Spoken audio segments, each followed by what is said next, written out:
See, the thing is, I didn't know I had a daughter until she was about 16. But there she was on my doorstep. Now, how she got there is another story for another time. But I looked her up and down, and I noticed the old Jesse Greene resemblance. And I said, okay, call me Dad. And she walked in and ruined my life. Good kid, Esther. Really good kid. Struggled really hard in school just to make C's. Just to make C's. So we bonded a lot over homework. And whenever she got nervous, she would give off this little laugh. And, I couldn't help but laugh at her laugh. And then she would laugh at me, laughing at her, and then I would laugh at her, laughing at me, laughing at her, laughing at me, and pretty soon we were just laughing together. But the real cracks, they started to show after about 6 months. I think she was just on her best behavior. Well, first came the twitches, with the eyes, right, and the eyebrows, and the flaring of the nostrils.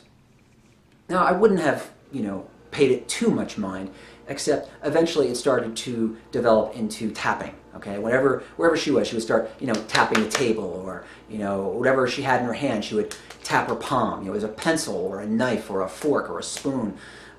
She would tap countertops and tap her chair. And then after that came, the what seemed like hyperventilating. I mean, just the slightest problem, she would start to do that, whether it was homework or I would criticize her or anything like that. And I mean, I wouldn't even say criticize. I would just, mention something. And it looked like she was just crushed. And it got so bad that it started to infect her sleep, right? So I would stand there in her doorway at night watching this explosion of breathing. She just gripped the pillow and finally, I walked in there one night and I shook her awake and I said, Esther, wake up, please, okay? Just breathe with me, okay? Breathe with me. In through the nose for 4. Out through the mouth for 8. In through the nose for 4. Out through the mouth for 8. And we did that for 5 minutes. 10 minutes. 15. Until finally, she drifted off to sleep. Now, that had always worked for me. Back when I played a little, farm league ball, back when my coach taught me that trick, and it would always, relax me before a game. Now, but Esther, though, I mean, she took to it like a fish to water. Better, I should say, like a herd of dolphins taking to the blue Mediterranean. Because all at once, it seemed, things just started changing for her. First of all, it was the grades. Okay? They just shot through the stratosphere. Straight A's. It was as if all of a sudden she developed a laser-like focus, and she could concentrate. Next came the rock posters. Off the walls, into the garbage. Then came the clothing and the hair. Okay? All she would wear was a short sleeve, collared, button-down shirt and chinos. And then she chopped her hair off like a bowl cut, but at the neck, and she just wore it straight down. I thought she was turning into a Mormon. I mean, I didn't know what I was looking at. Now, that would have been enough, but she started keeping the house neat as a pin. And the cooking. I mean, I would come in from work, and she would have already done her homework. She would have already cleaned the house, and there would be a pot of rice and lentils bubbling on the stove with spices in there that I know she didn't buy at the local supermarket. I don't know where she got them from. The house was fragrant. And throughout it all, I noticed that whenever she got a spare moment, she would just sit down in that spot, the floor, the chair, the couch, wherever, and just breathe. Many would be the day where I passed by her bedroom, and the door would be open, and she'd be sitting on the bed, just breathing, just breathing.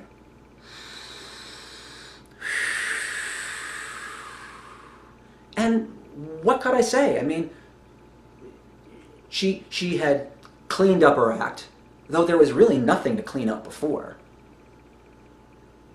And she seemed happier. She seemed relaxed. She was talking more.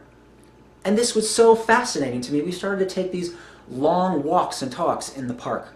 And she would take me by the arm and just chatter endlessly about, her schoolwork, or about the clouds, or about Atman and Bodhisattva. And I don't know what she was talking about half the time. But she was just radiating love in every direction, at the trees and at the lampposts and at me. And for the first time in my life, I truly understood the meaning of that phrase, happy to be alive. And I began to develop a bottomless reservoir of affection for my daughter. So, one evening, we're sitting at the dinner table, and she says to me, "Father?" Now, she'd always been calling me father ever since she started with the breathing thing. I don't know. She could always call me dad. But she says, "Father, I want to go live in an ashram." And I said, "Great, pass the curry." And she said, "Father, I want to go live in an ashram." And I said, "Wait a minute, you mean like right after dinner?"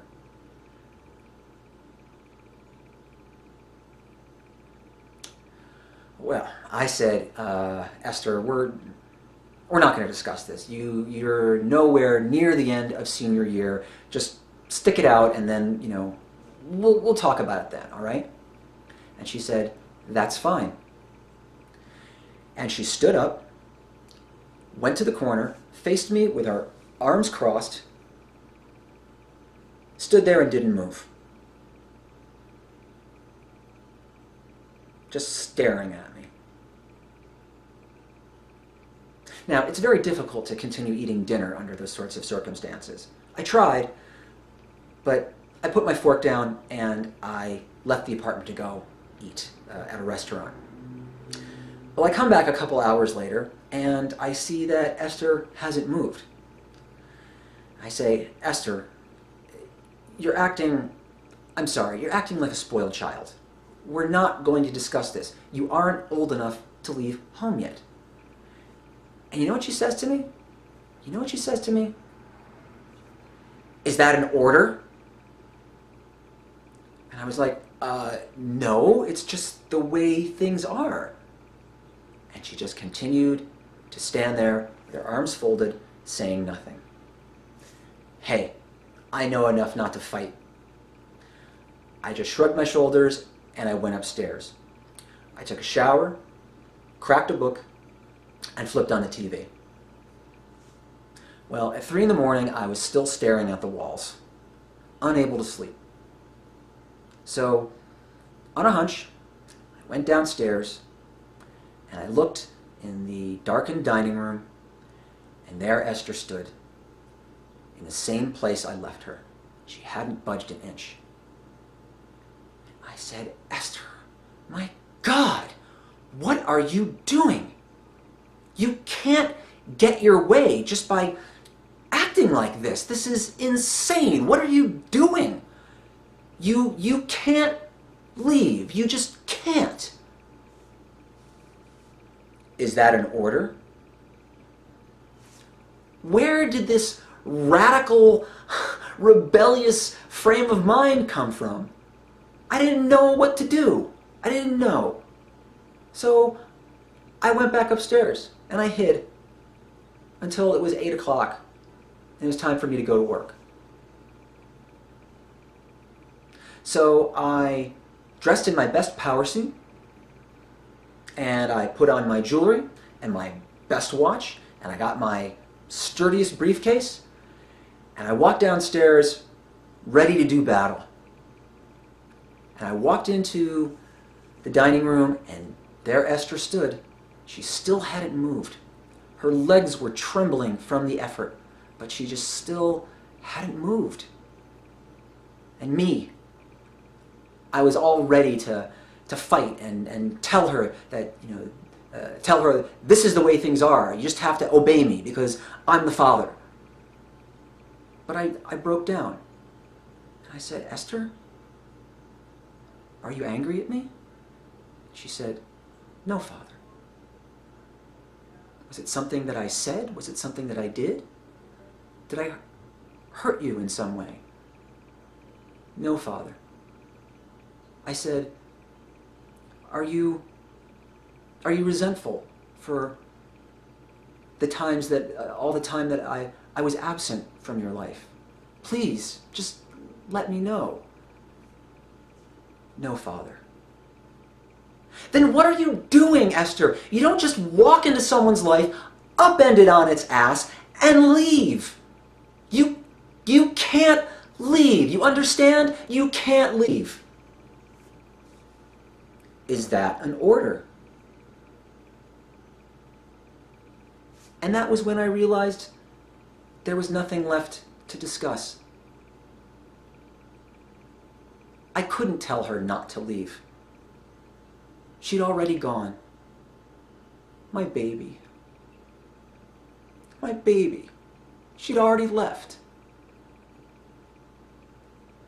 And I said, all right, Esther. All right, you can go. You can go. You can go. You can go. You can go. It's okay. You can go. You can go. You can go. It's all right. Just when you get there. No. Just you can go. It's okay. I love you.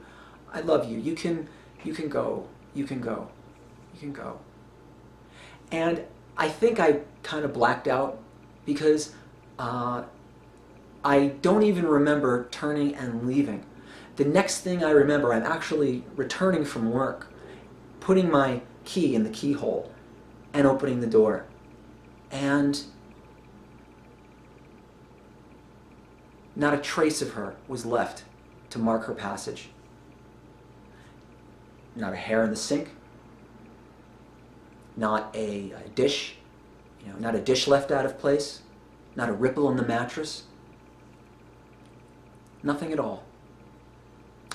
Except a pot of rice and lentils in the refrigerator with the recipe taped to it. And thankfully the number for the ashram. And I called the ashram at least once a week just to make sure it wasn't some kind of cult.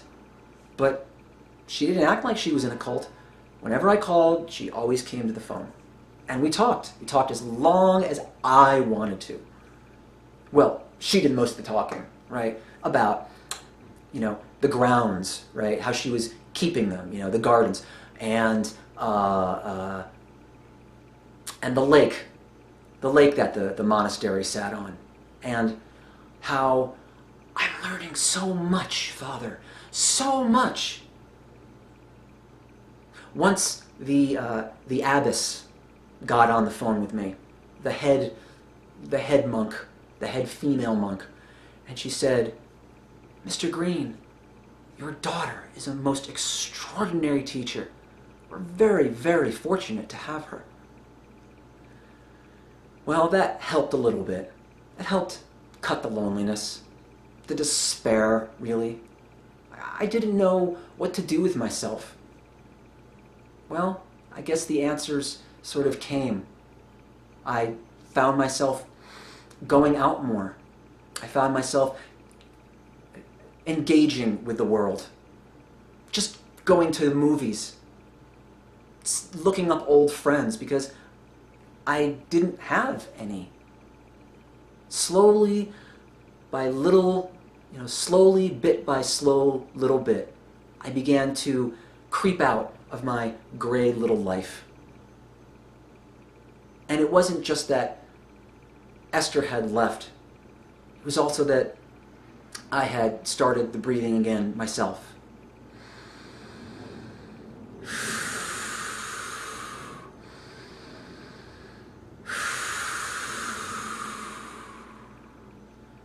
And nowadays, whenever I inhale the scent of jasmine rice cooking on the stove, I'm reminded of my daughter.